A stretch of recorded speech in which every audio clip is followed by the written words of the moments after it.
When a union organizes a workplace, things change very dramatically.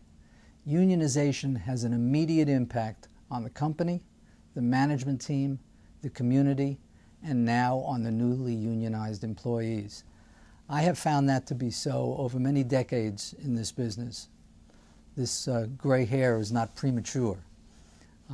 And it is true whether we are talking about warehouse employees or retail employees or professional athletes. I've represented employers as varied as professional sports leagues and dealt with unions of professional athletes, and warehouse employees, store employees, social workers, doctors. And the results are always the same. For the company, the employer, the prime issues are cost, time, risking credibility with your customers or the public. There can be no question there is a cost. It's expensive, both in direct wages and benefits, and in time lost spent addressing issues with the union. And of course, if there is a strike, which happens from time to time, it will cost the employer, the company, not just in lost productivity, but in the confidence of its customers, its public.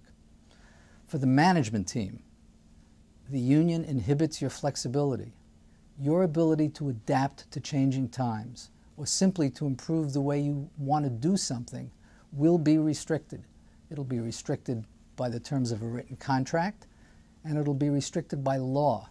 You may not act the way you may have been able to act before the union arrived. You will be required to filter communications through an outsider, and that often creates unnecessarily adversarial relationships. Moreover, a union takes a lot of time to manage, and that is your time as a manager, whether you're asked to participate in collective bargaining, whether it's grievance and arbitration time, or just working with human resources or the labor relations folks or the legal department to make sure that you're operating your business in accordance with the contract and the law. And of course, if there were to be a strike, then it's the management team that has to pick up the slack, unfortunately. Communities and the local economy suffer when there is a labor dispute. Every case is different, but whether it is a strike on Broadway, where we had hundreds of stagehands who went out, putting 6,000 people out of work and costing the city of New York tens of millions of dollars, or whether it is a strike by pilots which shut down an airline, inconveniencing the public. These things affect the entire community. And let's not forget about the employees.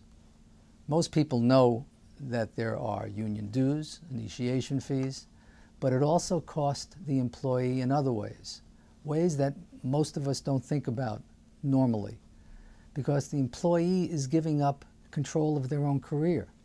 They are giving up the ability to deal with you on an individual basis. They have to go through a union.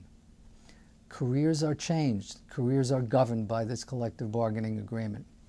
And the negotiations don't always reflect what the individual employee might have wanted.